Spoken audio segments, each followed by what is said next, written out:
Since 1989, comic book fans have been trying to tell moviegoers that Batman doesn't kill.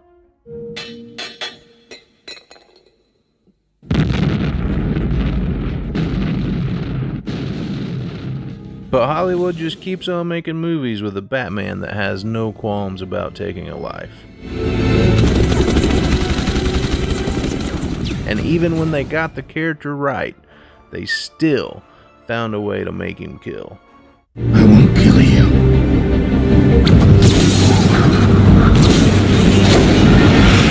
But I don't have to save you. And the comic book fans' battle continues on. But the comic books haven't always portrayed Batman as someone who doesn't kill. And that's why I'm here, to give you 10 times that Batman has killed in the comic books.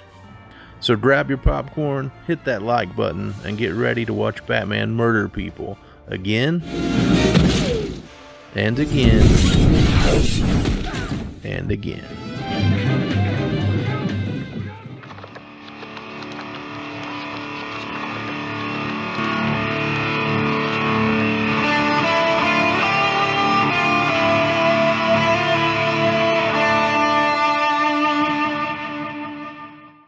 Before we jump into the top 10, I have an honorable mention I want to throw in. In 1988, Alan Moore and Brian Boland gave us one of the most popular Batman stories of all time, and the definitive origin of his greatest nemesis, the Joker, in The Killing Joke. The Joker's origin story is told in flashbacks, while in the present day, the Joker has escaped from Arkham, shot and hospitalized Barbara Gordon, and kidnapped Commissioner Gordon and is torturing him in an old abandoned carnival. Batman ultimately stops the Joker and saves Commissioner Gordon, but the damage has already been done to Barbara because she has been paralyzed from the waist down. The story ends with the Joker telling Batman a joke, and Batman laughs as he places his hands on the Joker, and then the laughing just abruptly stops, as does our story. Now, it wasn't until a few years ago that I learned that a lot of people believe that the Batman kills the Joker here, and that is why the laughter stops so suddenly.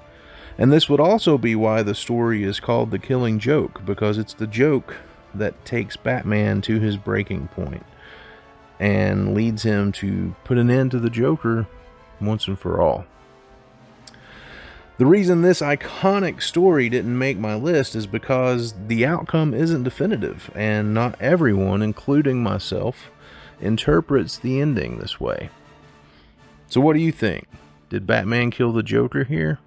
Let me know in the comments below. In Batman the Cult, written by Jim Starlin and penciled by the incredible Bernie Wrightson, Batman is captured and held prisoner by a cult consisting of the residents of Gotham City's underground, led by their self-proclaimed messiah, Deacon Blackfire. Deacon Blackfire has a way with words that will convert a wayward soul, and if that doesn't win them over, he's got some drugs that are sure to do the trick. He converts Batman with the use of said drugs, and Batman becomes one of his devout followers, aka henchmen. These drugs cause Batman to see Two-Face trying to kill him, and Batman decides that he's going to kill Two-Face instead, pulls out an Uzi, and blows Two-Face away. It's at that point that Batman realizes he must be hallucinating, and he was right, but only about seeing Two-Face. He actually did pull out an Uzi and mow down a dude in a hell of gunfire. For Batman's next kill, we go to the first story told by Grant Morrison in his Batman Incorporated run. Our story begins with the brutal murder of Tokyo's caped crime fighter, Mr. Unknown, by the hand of the now immortal Mighty Lord Deathman. Batman came to Japan along with Catwoman to recruit Mr. Unknown into Batman Incorporated. But when they break into Mr. Unknown's hideout underneath his comic book store, they find what remains of his acid-washed body. They fight some of Mighty Lord Deathman's henchmen, and Batman scares one of them into spilling the plan, which is to wait for Mr. Unknown's young partner to come back. At the young partner's apartment, he finds Mighty Lord Deathman standing behind his tied-up girlfriend. The kid pulls out a gun and blows Mighty Lord Deathman away, knocking him out through the window, where he falls to his death onto the street below. The kid's girlfriend falls into the death trap set for her, and the leftover henchmen attack the kid. Luckily, Batman and Catwoman step in to save the day. Mr. Unknown's young partner tells Batman that these bad guys are after him, and Batman says that he doesn't remember Mr. Unknown having a sidekick. And the kid says that for years now, he has been the one doing the physical tasks of Mr. Unknown out on the streets, while the real Mr. Unknown had been doing the detective work behind the scenes. Kind of like a Batman Beyond situation. Meanwhile, back at the morgue, Mighty Lord Deathman comes back to life, escapes, and sets out to his next victim, which Batman cleverly deduced. So Batman is there to stop the murder. Batman stops Mighty Lord Deathman from killing his next target, and since Batman knows that Mighty Lord Deathman will not stay dead, he drops him off the roof of a building right onto his head, killing Mighty Lord Deathman instantly. Catwoman then picks up his carcass, locks him in a safe, and by the end of the story, he is in a Japanese space pod where I guess he will die and come back to life over and over and over again. So I guess Batman is still killing this guy. Coming in at number 8 is Detective Comics number 613 from one of my favorite creative teams who have ever worked on Batman, Alan Grant and Norm Brayfogle. In a story titled Trash, a young boy is writing a research paper about trash for a school assignment. His father owns a small garbage collection business, and the boy goes on a run with his dad, which is cut short when another garbage collection company shows up and threatens the boy's father for collecting trash in their territory. Bruce Wayne, on a lunch date with Vicky Vale, witnesses this interaction. The dad cuts the trip short and takes his son back home instead of going to the landfill that he had promised the boy earlier. The son, needing to see the landfill in order to finish his paper, sneaks out of the apartment and hides on top of his dad's garbage truck so that he can go to the landfill, see what it's like, and finish his research paper. Out on patrol, Batman sees a car with the same goons who threatened the garbage man earlier pull out and follow the garbage truck. Batman follows them to the landfill where the kid's dad is planning on emptying his truck for the night. The bully garbage company dudes pull up and are going to throw him in the garbage grinder because he didn't heed their warning earlier. The kid, scared for his father's life, yells out, and the goons are scared, thinking it's an ambush, and they shoot the kid. Batman gets there just in time to witness this, and Batman goes off on these goons. One of them fires at Batman, and Batman dives onto a pile of trash that collapses underneath him. And a goon comes at Batman, and Batman does the only thing that he can and kick him away. And the goon falls into his partner, knocking them both straight into the trash grinder. Fatality. Now, did Batman intend to kill them? Absolutely not. Did Batman kill them? Oh yeah, those dudes are way dead. If you thought a war between the Riddler and the Joker with all of Batman's rogues gallery choosing sides and fighting each other sounds like an awesome story, boy, would you be wrong. But I'm not here to review how terrible Tom King is at writing Batman. Number 7 on the list comes from The War of Jokes and Riddles, where the Joker no longer thinks anything is funny. The Riddler, who sees this as a puzzle worth solving, orchestrates this war between himself and the Joker. He finds a pathetic lump of a man in the Joker's gang and murders his son by poisoning his kite string. This pushes the man into becoming Kite Man. The Riddler plans for Kite Man to betray him, causing him to lose the war. When the Riddler's defeat at the hands of such a pathetic person like Kite Man doesn't cause the Joker to laugh, the Riddler confesses his plan and admits he orchestrated all of this just for the Joker to laugh again, and he is angry that his plan did not work. When Batman hears the Riddler's confession, he picks up the Joker's knife and makes the conscious decision to kill the Riddler. He thrusts the knife at the Riddler's face, expecting to kill him, but the Joker stops the knife with his own hand and says, "Now that's funny." Unlike our previous entry on this list, Batman intended to kill his opponent.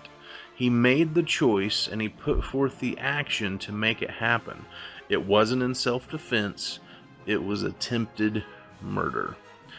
Batman had crossed that no-killing line he drew for himself. Even though his victim did not actually die, the point is that Batman chose and would have killed him if not for the Joker stopping the blade. You may disagree with me, but murder is about intent as much as actually taking a life. Before the Winter Soldier existed, the Soviet Union had another cyborg master assassin on tap that they would use for their toughest missions.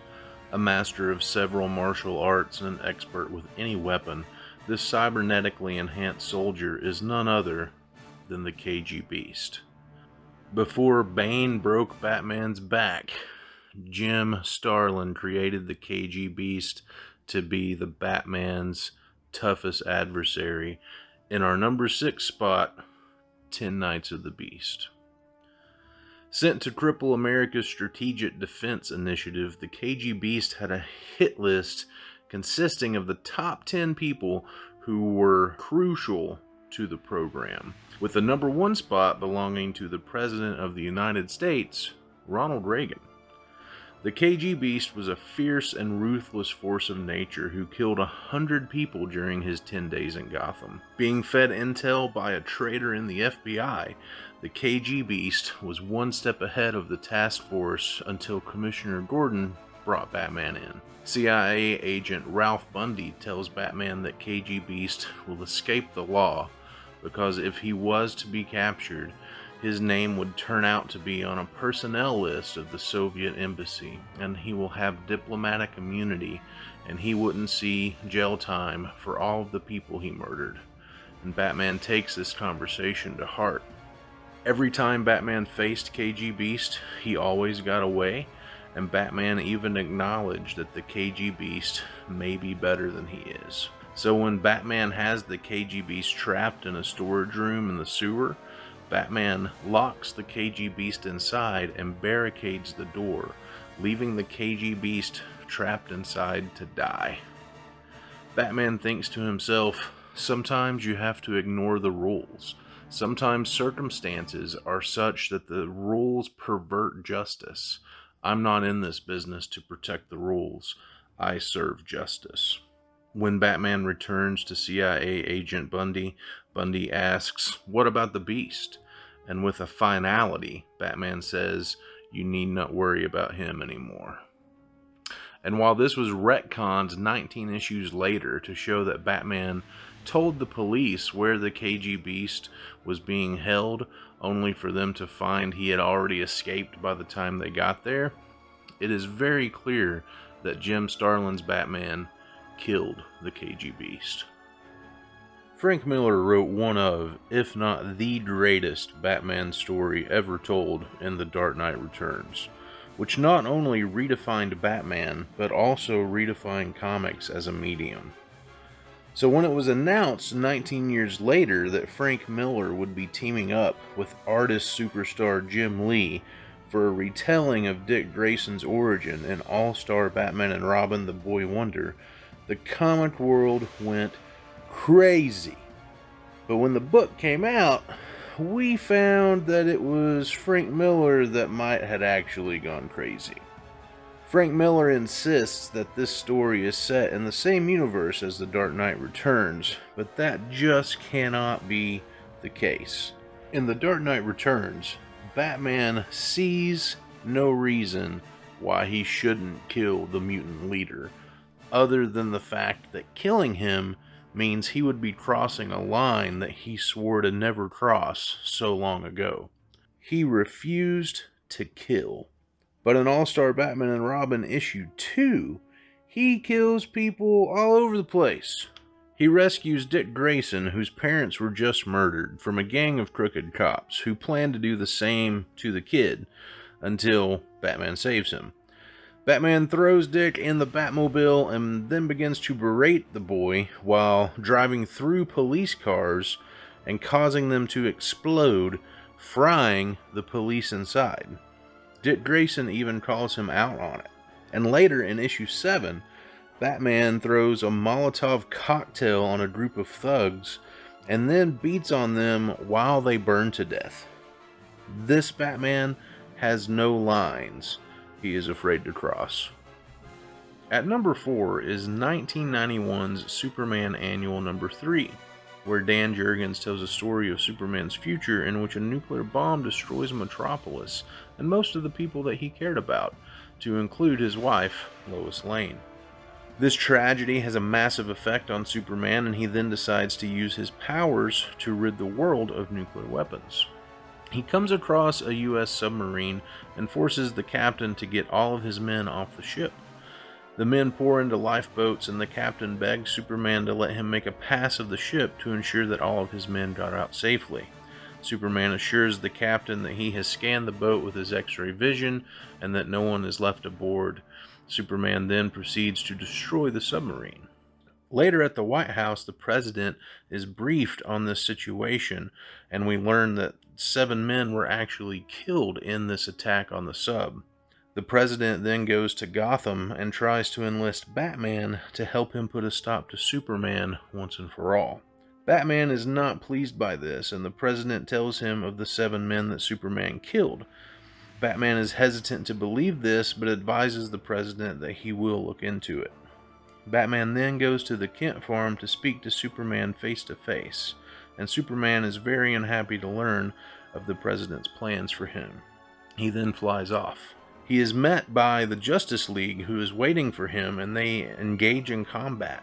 And in this battle, Superman kills the Martian Manhunter, though it was not intentional. Back in Gotham, Robin confirms to Batman that the story about the 7 men is true, and then Batman tells Robin about the loss of Martian Manhunter. Batman then contacts Superman and tells him to meet him in Crime Alley. When Superman arrives, Batman is wearing some very familiar armor, and he has the kryptonite ring that Superman gave to him in the event that he were to ever go rogue. Superman fights Batman, and Batman winds up dropping the ring. When Robin picks up the ring and begins to use it on Superman, Superman very forcefully uses his super breath and blows Robin into a wall nearby. Batman picks up the ring and points it at Superman, while he tells his friend that he has gone too far. Superman begs Batman not to do it, but then understands that he has indeed gone too far and asks Batman to promise to take care of Lana and his mother. Batman agrees and apologizes for what he is doing, and then Superman dies because Batman killed him in Superman's own comic book. How rad is that? Coming in at number 3 is Detective Comics number 572. For Batman's 50th anniversary issue, Batman teams up with DC's best detectives along with Sherlock Holmes to save the Queen of England. Our story starts out with Slam Bradley, a detective who first appeared in Detective Comics number 1, meeting a man from London because his girlfriend was kidnapped and he believes that she was brought to Gotham. Bradley smells something fishy with the dude's story just as a gang of thugs with automatic weapons bust into Bradley's office. Bradley and the young man head out the fire escape and are trapped in a dead-end alley. This is where Batman and Robin enter the scene. They start beating up the bad guys, and Batman is just going to town on this guy's face when he hears a dude behind him cock his gun. Batman stops punching this guy in the face and then swings him over to use as a human shield while this dude unloads his Uzi into this guy's back. Now, nothing is ever said about this. Everyone just goes about their day afterwards, and while it is possible that this guy survived the magazine being emptied into his back at 10 rounds a second, it is highly unlikely. I mean, just look at the bullet trajectory here. So while it doesn't say that Batman killed this guy, let's be detectives ourselves here for a minute. Batman was punching this guy in the face, who was alive and perfectly healthy, and then Batman uses him as a human shield to stop bullets being fired from an Uzi. And then we never see this guy again. So, sounds like he's dead to me. What do you think? At number 2 is Grant Morrison's Final Crisis, a story so complex that I'm going to explain just the absolute bare minimum so that we can get to the part that we all came to see. Batman killing somebody. Darkseid killed Orion by firing a radion bullet backwards through time. John Stewart found the bullet, and Batman held on to it. Darkseid then released the anti-life equation across the planet, converting over 3 billion people into Darkseid himself. Picture Darkseid, but with a hive mind. Darkseid's goons capture Batman and experiment on him, but Batman escapes and makes his way to Darkseid, where he pulls out a gun loaded with that radion or dog-killing bullet. He tells Darkseid that he made a solemn vow about firearms a long time ago, but that he was making a once-in-a-lifetime exception for him. Darkseid asks Batman if he can outrun the Omega Sanction, which is what is known as the death that is life. And Batman says, "Try me." Pulls the trigger and fatally wounds Darkseid as Darkseid shoots the Omega Sanction at Batman, sending Batman back to the prehistoric age where he had to somehow fight his way back to the 21st century, which he did do, and he became one of only 2 people to ever escape Darkseid's Omega Sanction. But Darkseid could not escape Batman's bullet. What better book to have in the number 1 spot than the very first appearance of Batman in Detective Comics number 27? That's right, Batman kills a dude in the very first Batman story ever written. He punches the bad guy in the face, knocking him straight into a vat of acid, and he shows zero remorse for doing this. In fact, during the first year or so of the character, he killed pretty frequently, though it wasn't something that he liked to do. From my research, Batman's body count continued to rise until the debut issue of his own title. In Batman number 1, Hugo Strange took escaped convicts, experimented on them, turned them into giant monster men, and gave them bulletproof clothing to terrorize the city. Batman attempts to stop them, but is captured and injected with Hugo Strange's monster serum. Batman, of course, escapes and fights a few monster men before tricking them into fighting each other to the death while he develops an antidote for the monster serum. He then gets in the Batplane and goes after a truck transporting a monster man into the city. He shoots up the truck, killing the driver and passenger and causing the truck to crash. When the monster man comes out of the truck, Batman throws a steel cable around his neck and takes off in the Batplane, lifting the monster man up by the neck and hanging him until he dies, like an execution. And finally, the last monster man climbs on top of a building, King Kong style, to try to catch the Batplane. And Batman gets close and shoots some gas at the monster man, which causes him to fall off the building to his death below. After this issue, the editor made it a rule that Batman could not kill or use guns anymore. So there you have it, ladies and gentlemen. 10 times that Batman has killed in the comics. Who knew that the movies were actually just going back to the character's roots? I mean, I did. And maybe you did too. But if you didn't, now you do. Hey, I guess learning is fun. So if you liked this video, let me know in the comments below. Hit that thumbs up and subscribe for more content like this. I am the Dude Without Fear. Be excellent to each other and take it easy.